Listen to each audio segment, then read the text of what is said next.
से अतीत और भक्तों के आश्रय है और जिसमें वेदांत का प्रादुर्भाव हुआ है, उस भगवान भव की मैं शरण ग्रहण करता हूँ। सर्वगौ नमस्कार और द निरवहीन गुस्सों में आपका स्वागत है। और आज के पॉडकास्ट सीरीज में जिसमें हम एकादश रुद्र की बात कर रहे हैं, उसमें मैं बात करूंगा अगले एकादश रुद्र का, जिसका नाम है भव। तो सुनते रहिए भगवान रुद्र के 11वें स्वरूप का अद्भुत नाम भव और उसका प्रादुर्भाव की कथा।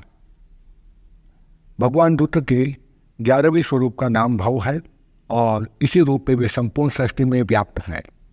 जगत गुरु के रूप में वे वेदांत और योग का उपदेश देकर आत्म कल्याण का मार्ग प्रशस्त करते हैं। भगवान रुद्र का यह 11वां अवतार या 11वां स्वरूप जगत रूप के या जगत गुरु के रूप में वंदनीय है।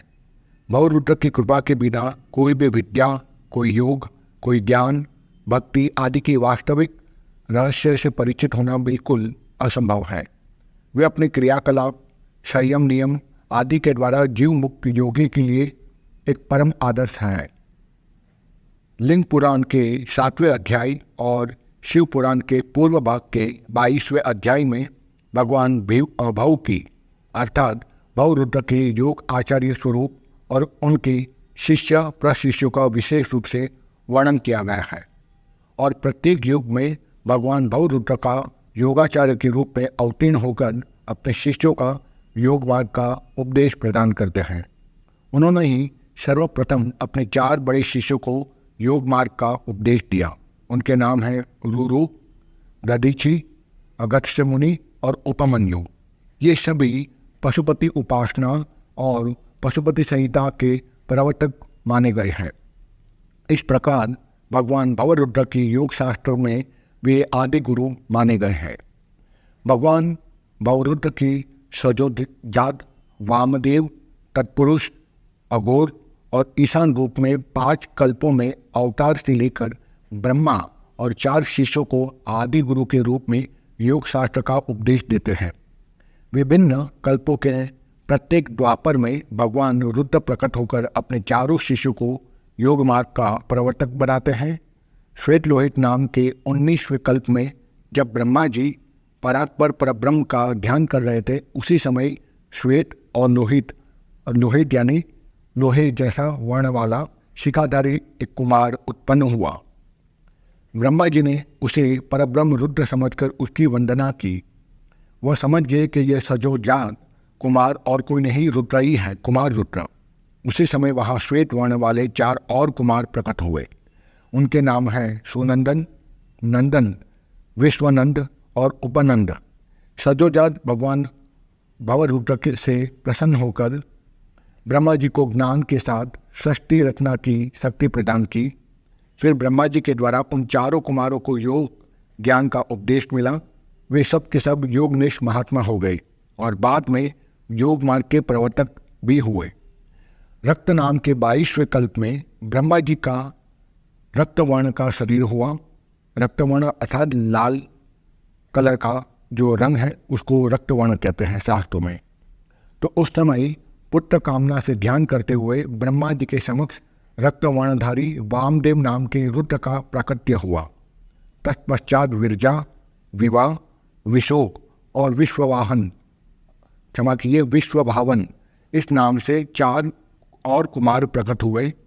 उस अवतार में भव रुद्र का नाम वामदेव था। उन्होंने ब्रह्मा को ज्ञान और सृष्टि रचना की शक्ति प्रदान की और प्रदान करने के साथ साथ 4 कुमारों को योग मार्ग का प्रवर्तक बनाया। इसके बाद पीतवासा नाम का 21वें कल्प में पुत्र कामना से ध्यान अवस्था में ब्रह्मा जी के समक्ष पीताम्बरेधारी तत्पुरुष नाम से अवतरित होकर भव रुद्र ने उन्हें ज्ञान उपदेश दिया। भगवान तत्पुरुष के साथ उनके पार्श्व भाग से पीत वसनधारी 4 कुमार प्रकट हुए। वे सब योग मार्ग के आचार्य हुए और शिव कल्प में ध्यानस्थ ब्रह्मा के सामने भव रुद्र का काले वर्ण में अघोर नाम से प्राकट्य हुआ और उनके पार्श्व भाग से उन्हीं की तरह 4 और तेजस्वी काले वर्ण वाले कुमार प्रकट हुए। वे सभी के सभी अघोर नामक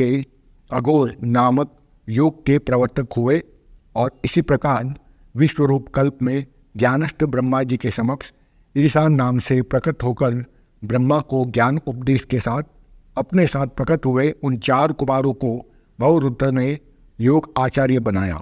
इस प्रकार प्रत्येक कल्प में प्रकट होकर भगवान रुद्र ज्ञान और योग की स्थापना करते हैं। अब हम भगवान शिव का हनुमान के रूप में किस तरह से अवतार धारण किया या अवतरण हुआ, इस पर बात करेंगे।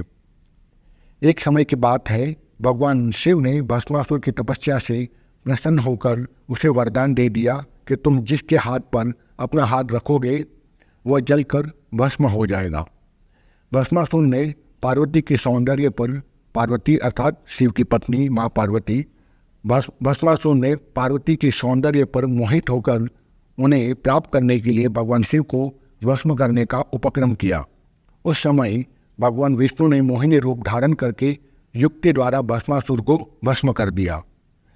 भगवान शिव ने जब विष्णु के मोहिनी रूप का दर्शन किया तब वे कामदेव के बाणों से आहत होकर स्तुब्ध हो गए हैं और उस समय भगवान शिव के वीर्य का स्खलन हो गया। सप्तर्षियों ने उस वीर्य को पत्रपुट में स्थापित कर लिया, क्योंकि भगवान शिव से ही उनके मन में उस समय राम कार्य के लिए प्रेरणा उत्पन्न हुई और फिर उन महर्षियों ने उस वीर्य को राम कार्य की सिद्धि के लिए गौतम की कन्या अंजनी के कान के रास्ते उनके गर्भ में उसे स्थापित कर दिया। समय आने पर अंजनी के गर्भ से भगवान शंकर के महान बल और पराक्रम से संपन्न वानर शरीरधारी अर्थात भगवान हनुमान ने अवतार धारण किया, जिसको आज हम हनुमान, महावीर अनेक नाम से जानते हैं। हनुमान अपने शिशुकाल में ही एक बार भगवान सूर्य को फल समझकर निकल गए थे। उस दिन राहु और केतु के द्वारा सूर्य ग्रहण लगने वाला था। राहु और केतु ने एक दूसरे को व्यक्ति द्वारा सूर्य को निकल जाने की शिकायत इंद्र से की। इंद्र ने जब हनुमान को रोकने के लिए गए तब हनुमान जी इंद्र और ऐरावत को कोई दूसरा फल समझकर उसे भी निगलने के लिए आगे बढ़े। उस समय इंद्र ने कुपित होकर उनके ऊपर वज्र का प्रहार किया, जिससे कि वे अचेत हो गए और पवन देवता ने हनुमान जी को अचेत देखकर चलना बंद कर दिया, जिससे कि संपूर्ण सृष्टि के प्राणी में संकट छा गया। इसके बाद सभी देवताओं ने हनुमान जी को वरदान दिया और भगवान सूर्य ने उन्हें गुरु रूप में संपूर्ण विद्याओं का दान दिया। हनुमान जी ने अल्पकाल में ही सारी विद्याओं को हस्तगत कर लिया।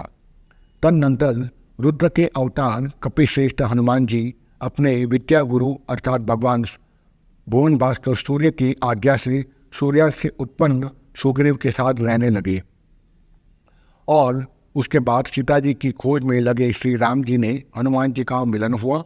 उन्होंने श्री राम जी और सुग्रीव का परस्पर मित्रता कराकर सुग्रीव को वाली के भाई से मुक्त कराया और किष्किंधा का राजा बनाया। फिर उन्होंने ही सीता जी की खोज की और असुरों का मर्दन किया और श्री राम जी का कार्य पूर्ण किया। इस भूतल पर श्री राम भक्ति की स्थापना के साथ हनुमान जी ने भक्त अगम्य होकर श्री सीता जी और श्री राम जी को सुख प्रदान किया। इस रुद्रा अवतार ऐश्वर्यशाली हनुमान जी के लक्ष्मण के प्राणदाता और संपूर्ण देवताओं और असुरों के गर्वहारी और भक्तोों का उद्धार करने वाले हैं। वे सदा ही राम कार्य में तत्पर रहने वाले रामदूत नाम से विख्यात दैत्यों के संहारक और भक्त वत्सल्य है। हनुमान जी का श्रेष्ठ चरित्र धन, कीर्ति और आयु की वृद्धि करने वाला और संपूर्ण अभिष्ट को फल को प्रदान करने वाला है।